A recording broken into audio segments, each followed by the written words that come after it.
Salmo 123. Ouçamos a leitura. A ti que habita nos céus, eleva os olhos. Como os olhos dos servos estão fitos nas mãos dos seus senhores, e os olhos da serva na mão de sua senhora, assim os nossos olhos estão fitos no Senhor nosso Deus, até que se compadeça de nós. Tem misericórdia de nós, Senhor, tem misericórdia, pois estamos sobremodo fartos de desprezo. A nossa alma está saturada do escárnio dos que estão à sua vontade e do desprezo dos soberbos. Até aqui a leitura da palavra de Deus. Oremos mais uma vez. Ó Deus bendito, que Teu Espírito Santo nos conduza na compreensão da Tua palavra e também na aplicação dela à nossa vida. Quero orar por aqueles que estão cansados de enfrentar hostilidade, escárnio e desprezo, e pedir que o Senhor renove as suas forças, pedir que o Senhor tenha misericórdia, e não somente deles, mas da Tua igreja, que no mundo todo sofre oposição do mundo, daqueles que não Te conhecem e que nos perseguem, ó Deus, sem causa. Pedimos que nos dês a graça de viver nesse mundo, enfrentando hostilidade e confiando em Ti, esperando o momento da libertação. É o que nós pedimos em nome de Jesus. Amém. Esse é o quarto salmo daquela coleção chamada Salmos de Romagem. Os salmos de romagem, conforme vimos, eram salmos que eram cantados pelos romeiros, no sentido bíblico, ou seja, aqueles peregrinos judeus que saíam de todas as partes onde moravam e 3 vezes ao ano faziam uma peregrinação para a cidade de Jerusalém, onde estava o tabernáculo, e onde se ofereciam sacrifícios, ofertas e onde se cultuava a Deus. Lembremos que Deus havia determinado apenas um local de adoração para o seu povo, e que era em Jerusalém, onde estava o tabernáculo que Moisés havia construído no deserto, e por ordem de Deus, e que Davi havia trazido até ali e erigido para o louvor da glória de Deus. E durante a peregrinação, aqueles judeus a caminho das festas cantavam e louvavam a Deus. Às vezes a jornada era longa, dependendo da distância a que moravam de Jerusalém. Havia perigos, havia salteadores, havia as dificuldades com o clima. Enfim, era uma viagem onde o peregrino experimentava toda sorte de sentimento: medo, alegria, temor, hostilidade. E esses salmos, então, eles expressam todo esse tipo de sentimento, e eles têm uma aplicação muito direta para nós, porque nós somos também como peregrinos a caminho da nossa Jerusalém celestial.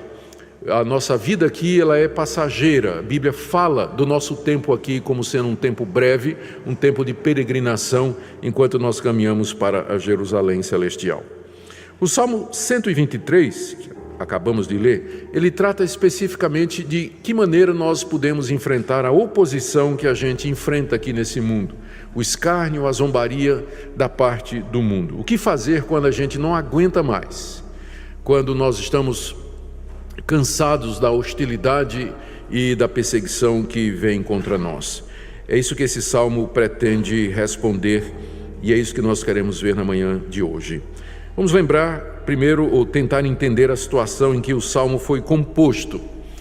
Muitos estudiosos acham que esse salmo foi composto bastante tempo antes dele ser colocado aqui no saltério pelo rei Davi para ser cantado. Esse salmo seria da época em que Israel teria voltado do cativeiro.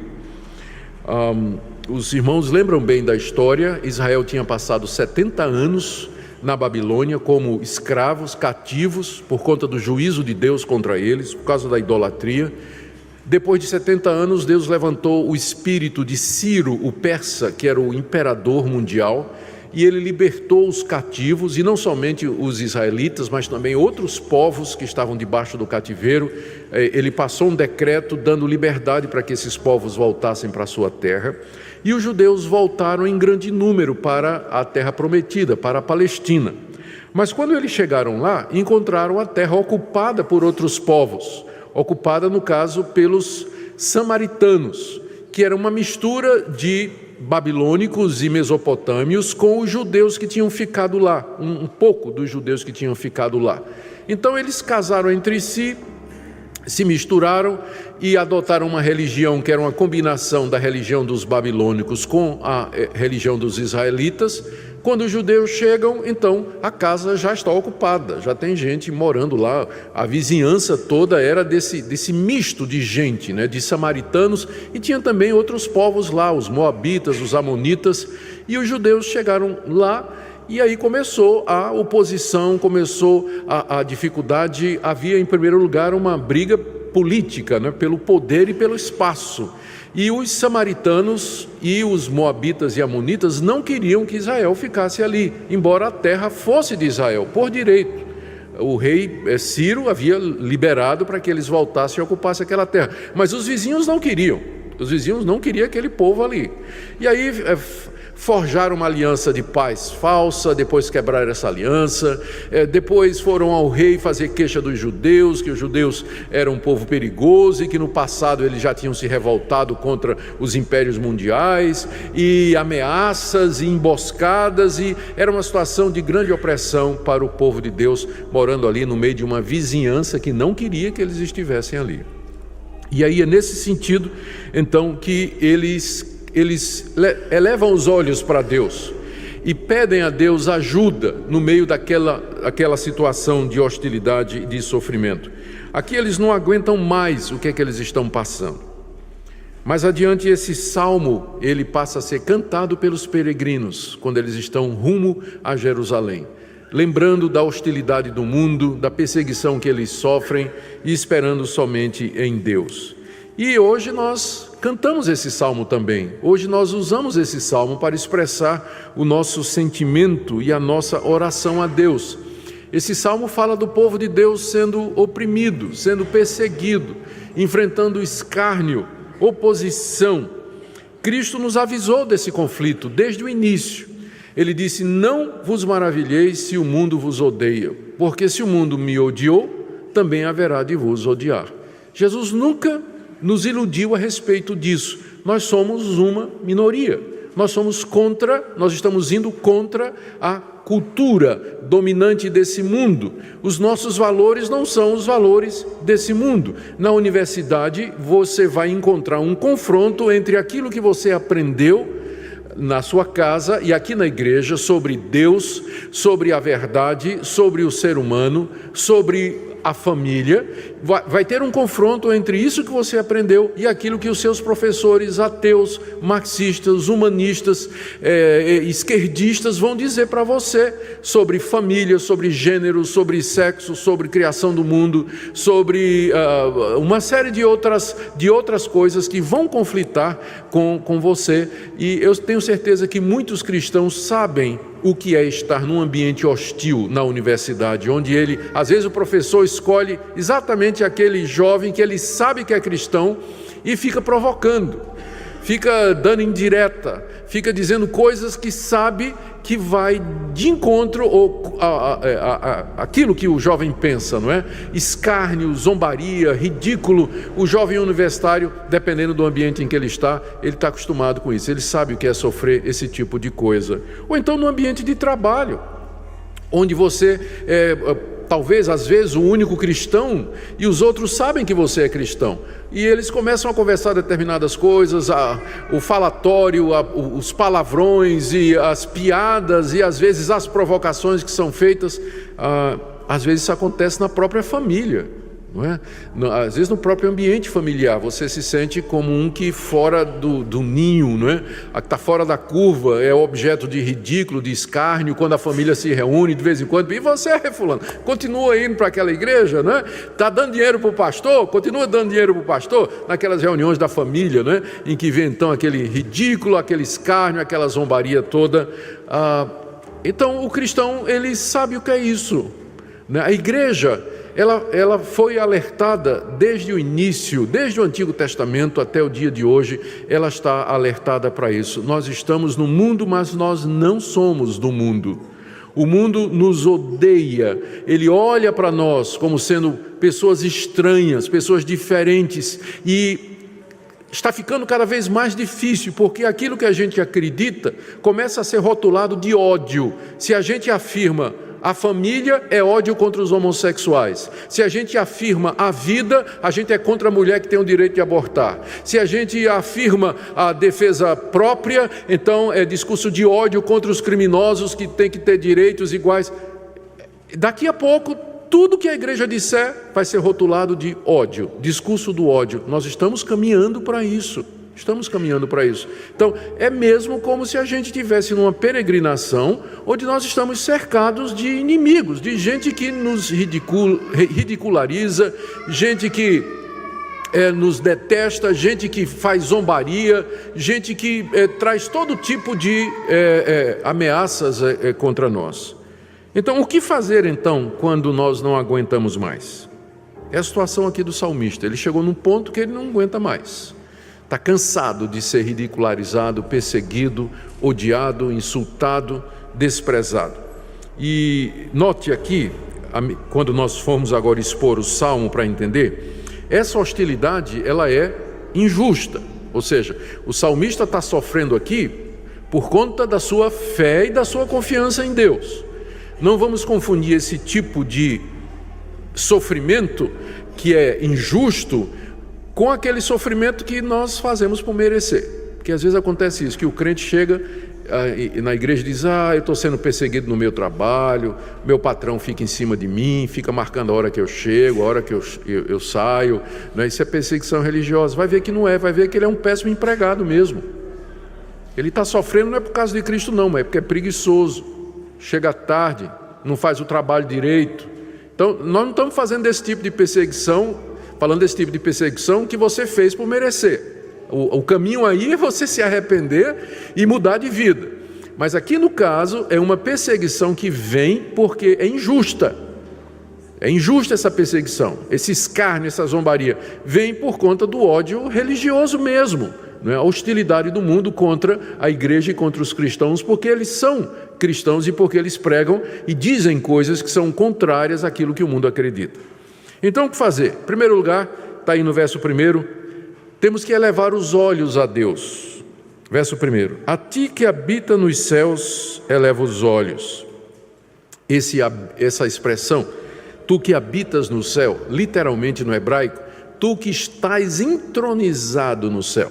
A figura aqui é de Deus sentado no trono, lá nos céus, de onde Ele domina o universo, de onde Ele controla todas as coisas. E é bom nós lembrarmos de que essa é a posição de Deus, porque essa é a melhor maneira de olhar para Deus numa situação de conflito.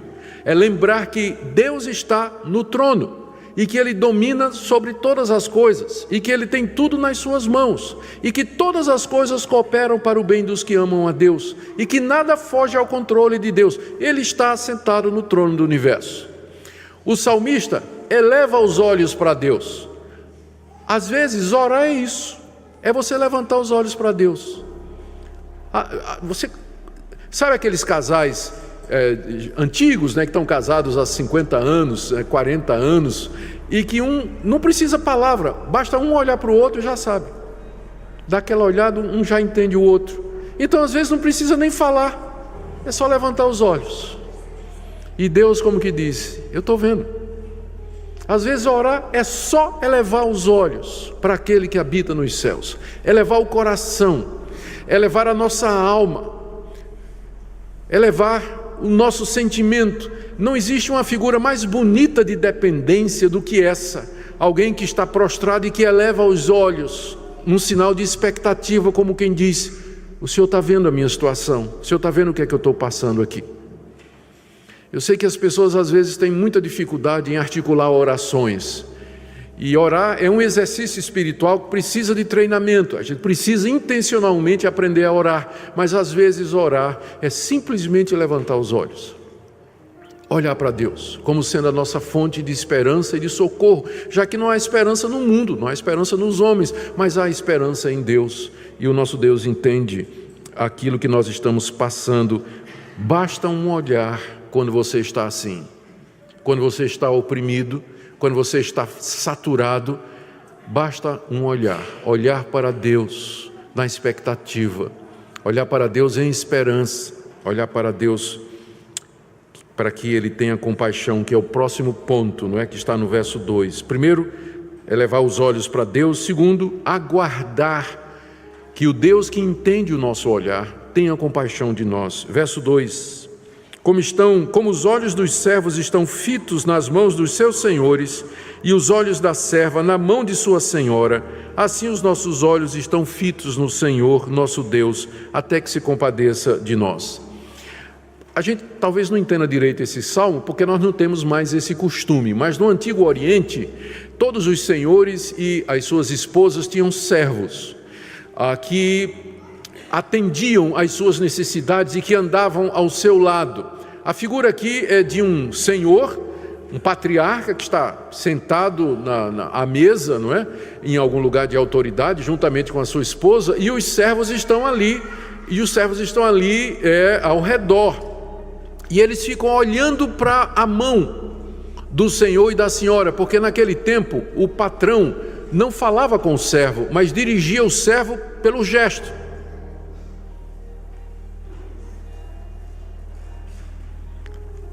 Dirigia o servo pelo gesto. E, portanto, a obrigação do empregado, do servo, é ficar olhando para a mão do patrão. O que é que o patrão vai me sinalizar? O que é que ele vai me dirigir? O que é que ele vai me comandar? Deus está sentado no trono, foi isso que nós vimos no verso 1. E nós aqui levantamos os olhos para Ele e nós olhamos para a mão dEle, esperando o que é que Ele vai fazer. Ele já viu a nossa necessidade, Ele já entendeu o nosso sofrimento, e a gente fica agora esperando que Ele nos proteja, esperando que Ele nos sustente, que Ele nos console e que Ele nos livre. Então, primeiro, quando passando por essa angústia, nós levantamos os olhos a Deus, oramos a Deus. Segundo, a gente espera para ver a resposta que Deus vai nos dar, exatamente como um empregado ficava olhando para a mão do patrão, para ver o que é que o patrão vai fazer. E o patrão, no caso o nosso Deus, vendo a nossa necessidade, Ele vai responder de duas maneiras. Primeiro, Ele pode tirar os nossos inimigos. Ele pode responder assim, ou seja, Ele vai, essa foi horrível, Ele vai liquidar os nossos inimigos, vai destruir os nossos opressores. Às vezes Deus faz isso. Há muitos relatos na história de Israel em que Deus deu vitória militar aos judeus contra aqueles que os oprimiam, contra aqueles que os atacavam. Então, nos dias de hoje, numa situação de conflito, uma situação em que você está sendo oprimido, perseguido injustamente, ao ridículo, ao escárnio, à opressão, pode ser que, à medida que você olha para Deus e espera em Deus, que Deus remova o problema. Simplesmente aquele menino na escola que é o bullying, que fica sendo bullying de você, de repente a família dele se mudou. E no dia seguinte você foi para a escola, vai ser mais um dia de sofrimento. Cadê o bullying? Não, a família dele se mudou lá para Caicó, no interior do Piauí. Oh, Deus, Obrigado, Pai, Deus às vezes pode fazer isso, Ele remove o problema. Mas outras vezes Deus não remove o problema. Ele nos concede graça para sustentar. Há um episódio no Novo Testamento muito conhecido que ilustra isso. O apóstolo Paulo fala de um espinho na carne que Deus colocou, um mensageiro de Satanás, para esbofeteá-lo. E 3 vezes ele pediu a Deus que o retirasse. E a resposta de Deus foi: não, porque a minha graça te basta. Deus não tirou o mensageiro de Satanás que esbofeteava o apóstolo Paulo, mas Ele deu graça para que o apóstolo Paulo pudesse suportar todo aquele sofrimento que era trazido por esse agressor, ou o que quer que tenha sido que o incomodava tanto. Então, olhamos para Deus, esperamos, olhando para a sua mão, ver o que Ele vai fazer, e sabemos que Ele pode resolver de 2 maneiras: retirando a fonte do sofrimento, retirando os escarnecedores, os inimigos e os opressores, ou então nos dando graça e misericórdia para suportar, que é exatamente isso que o salmista suplica no verso seguinte, não é? Verso 3, ele diz: tem misericórdia de nós, Senhor, tem misericórdia de nós. É isso que ele pede. No final do verso 2, Nós lemos assim: os olhos estão fitos no Senhor nosso Deus, até que se compadeça de nós. Esse se compadeça de nós, na verdade, é até que tenha misericórdia de nós. É a mesma palavra que aparece no verso 3. Tem misericórdia de nós, Senhor, tem misericórdia. Então, 3 vezes aparece a palavra misericórdia no original. E é isso que o salmista está esperando. Está olhando para Deus, atento para a mão de Deus, e ele quer uma coisa. Ele quer misericórdia da parte de Deus. Note que ele não pede a morte dos inimigos, ele não pede a destruição daqueles que o estão fazendo sofrer, ele pede apenas que Deus tenha misericórdia dele. Misericórdia é uma atitude de compaixão e ajuda para alguém que não merece, para alguém que merecia exatamente o contrário. O salmista sabe que ele não merece nada de Deus, por isso que ele pede, ele não diz assim: Deus, eu quero os meus direitos, eu quero que o Senhor faça justiça, essa pessoa está me perseguindo, eu estou sofrendo aqui injustamente, lá no meu trabalho, lá na minha escola, lá na universidade, na minha família, não é justo, eu sou teu servo, tenho te servido fielmente, então faz justiça, Senhor. Ele não está pedindo isso, ele está pedindo 3 vezes: misericórdia, misericórdia, misericórdia para mim. Está olhando para Deus, olhando para a mão de Deus, esperando um gesto de Deus e querendo que Deus mostre misericórdia para que ele possa atravessar aquela situação, para que ele possa peregrinar nesse mundo e chegar até o final da jornada. E no verso 4, final do verso 3 e no verso 4, ele explica, ele abre o coração, expõe a Deus o que é que ele está sentindo e que é a causa da oração. Final do verso 3, tem misericórdia, pois estamos sobremodo fartos de desprezo. Nós já recebemos todo o desprezo que nós podíamos suportar, estamos sobremodo fartos. Você sabe o que é uma pessoa sobremodo farta, não é? Acho que todo mundo aqui tem essa experiência. Você é convidado para um churrasco, não é? E chega lá, você come, não é? E quando chega a hora da sobremesa, não tem lugar mais, né? Está lotado, você não aguenta, só de olhar para a sobremesa melhor do mundo, mas só de olhar você já fica com náusea, né? Porque está sobremodo farto, né? Está estufado lá. Essa é a figura aqui. Ele recebeu tanto desprezo que a alma dele está estufada, ele não tem mais lugar para mais nada, chegou no limite, ele foi até onde poderia ir. Mesma coisa no verso 4, a nossa alma está saturada. Todo mundo sabe o que é um pano saturado, né? Quando a gente vai limpar o chão, a gente usa lá o rodo, né, com aquela estopa, quando ela está sequinha, ela vai absorvendo. Depois de um tempo, ela já está tão cheia que ela não está mais absorvendo água nenhuma, ela está saturada, não aguenta mais água, né? Então a alma é como essa, a alma deles é como aquela estopa, aquele pano de chão que não aguenta mais nada, já saturou, está na hora só de espremer e tirar, porque entrar não entra mais nada. É assim que ele está se sentindo.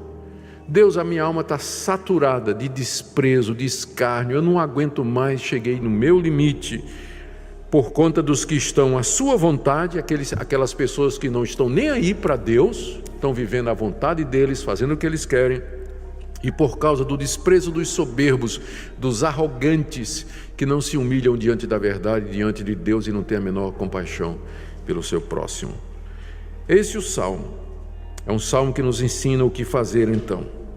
E as lições são essas aqui que eu quero resumir para fechar. Aqui nós aprendemos que nesse mundo nós estamos sujeitos a sofrer escárnio e desprezo. O fato de que você é filho de Deus e que foi salvo pelo sangue de Cristo e que faz parte do povo de Deus não dá a você uma imunidade aqui nesse mundo com relação à hostilidade das outras pessoas. Na verdade, é muito mais provável que você vai experimentar aqui nesse mundo a hostilidade, o desprezo e o escárnio daqueles que não temem a Deus. Segunda coisa, há muitas situações assim em que a gente chega no limite. Veja como é profundamente humana aqui a expressão do salmista: Deus, eu não aguento mais. Passa-se a impressão em alguns círculos evangélicos que o cristão é um super-homem e que ele enfrenta estoicamente todas as dificuldades da vida, sempre vitorioso, sempre alegre, sempre contente, sempre em cima, não é? Mas há situações, e nós temos que encarar isso, na vida em que a gente se sente como essa pessoa aqui. Deus, eu não aguento mais, está muito difícil. Cheguei até onde eu podia chegar. E numa situação como essa, o caminho não é desespero e desistir ou pensar que Deus nos abandonou, mas é levar os olhos para aquele que está nos céus e esperar que Ele tenha misericórdia, porque Ele haverá de ter misericórdia, ou removendo a dificuldade, ou então dando graça para que você caminhe mais uma vez. Terceira coisa que nós aprendemos aqui é que nós sempre podemos aguentar um pouco mais. Quando eu servia o exército, há muito tempo atrás, era aspirante a oficial, eu me lembro bem do sargento Silva. Era um baixinho, ele é muito engraçado, o sargento Silva, mas era um homem muito sério e muito querido nosso. E uma das coisas que nós tínhamos que fazer como aspirante era a temida marcha dos 35 quilômetros. A gente colocar todo o equipamento, a mochila nas costas, o fuzil, o cantil de água, aquele peso, né? E tinha uma tenda também, a gente ia andar, ia até o mato onde a gente ia acampar. E eu me lembro a gente saindo de madrugada lá no quartel em Recife, para os arredores da cidade, onde a gente ia para o mato, e andando. Depois de 10 quilômetros eu já estava sentindo cansado, né? E o Silva ao meu lado, né? Eu dizia, sargento, eu estou cansado. Não, você pode ir, você não aguenta mais, né? Vai, 15 quilômetros, né? O suor já baixando assim. Silva, eu não vou aguentar não, você vai, tranquilo, outras pessoas já fizeram isso, você é jovem, você consegue sim. Tá, lá vai. Nos 30 quilômetros eu queria morrer, né? Não aguentava mais nada, e o Silva dizendo, você pode, você vai, você aguenta mais do que você pensa. E ao final dos 35 quilômetros, eu sabia que eu só cheguei lá por causa do encorajamento do sargento Silva. Esse salmo fica nos dizendo isso. Olha para mim, olha para a minha mão, aguenta mais um pouco. Eu sei que você está saturado, eu sei que sua alma não aguenta mais, mas você aguenta mais do que você pensa por causa da graça de Deus em você. Por causa da misericórdia de Deus que Ele promete nos dar, você vai atravessar essa peregrinação e vai chegar até a Jerusalém final, a Jerusalém celestial. Por isso, meus irmãos, confiemos no nosso Deus. Eu termino com algumas aplicações práticas aqui. A primeira delas, eu queria que você, antes de aplicar esse salmo para você, que você verificasse de todo o coração se você às vezes não está do outro lado. As crianças às vezes são muito cruéis, e os adolescentes também. A maneira como eles zombam e fazem bullying com outros adolescentes que têm defeito físico, que têm um problema familiar, que não vai bem na escola, e às vezes até na própria igreja. Adolescentes de lares cristãos, eles não aprendem em casa a respeitar, amar e cuidar, mas são cruéis mesmo. E às vezes no Facebook, no WhatsApp ou qualquer outro meio de comunicação, fica postando esse tipo de coisa, de zombaria, de crítica, expondo outros adolescentes. Então, antes de você pensar que você é a vítima aqui, olhe se você não é responsável por isso. Talvez no trabalho você escolheu uma pessoa que você faz o alvo da sua zombaria. Ou talvez na sua família, alguém que você, sempre que você pode, você fica criticando ou trazendo escárnio ou ridículo, ou na igreja mesmo. Então, antes de você usar esse salmo como sendo a vítima, eu queria que você examinasse o seu coração e você dissesse a Deus, Deus, será que eu tenho sido responsável por trazer escárnio e desprezo para outras pessoas? Segunda coisa que nós temos que fazer, antes de você aplicar esse salmo a você, faça a seguinte pergunta: o escárnio e a zombaria que eu estou sofrendo, não será que fui eu mesmo que atraí? Por causa das minhas atitudes, por causa da minha falta de amor, por causa da minha crítica, por meu trabalho mal feito ou qualquer atitude outra, será que eu não estou simplesmente recebendo o castigo que eu mereço pelos erros que eu cometi? Feito isso, agora vamos olhar para o Salmo, pensando na situação descrita aqui. É um sofrimento injusto, é um sofrimento por conta da nossa fidelidade a Cristo e a Deus. Então, dito isso, o que é que você deve fazer? Eu queria que você lembrasse aqui e que você tomasse o modelo de Cristo como exemplo a ser seguido. Ninguém foi mais perseguido pelo mundo do que Jesus Cristo. E ninguém tão perseguido de forma tão injusta. Ele sofreu o escárnio da sua família a princípio, dos seus amigos, irmãos que não acreditavam nele, dos seus vizinhos, da sua cidade local que não o aceitou, depois das autoridades religiosas. Finalmente ele foi rejeitado, entregue, traído e crucificado e abandonado pelos seus amigos e crucificado. E qual foi a atitude de Cristo em todo esse tempo? Exatamente essa atitude aqui. Esse salmo expressa bem o que o nosso Salvador fez quando ele sofria injustamente por você e por mim. Ele orava pelos seus perseguidores, ele se entregava à misericórdia de Deus. Teve uma hora que ele disse: eu estou cansado, Pai, se possível, passa de mim esse cálice. 3 vezes ele pediu ao Pai. 3 vezes misericórdia, tem misericórdia, Pai, misericórdia, misericórdia, passa de mim esse cálice.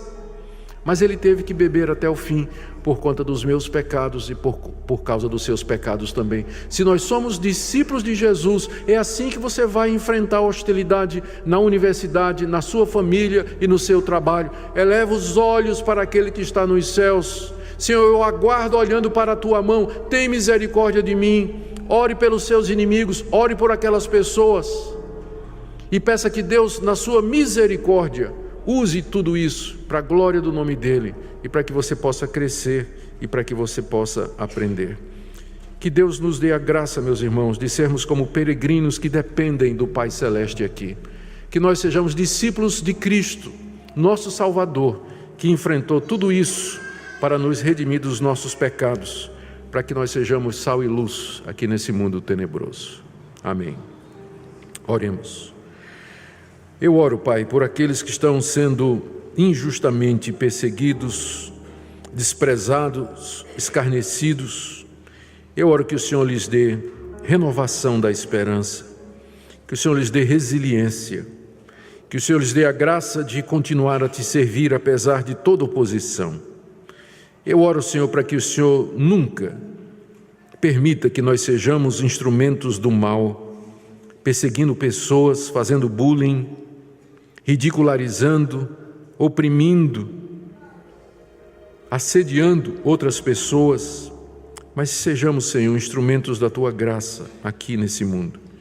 Abençoa a nossa igreja, nos ensina a perdoar, amar e ser instrumentos de bênção para todos. Em nome de Jesus. Amém.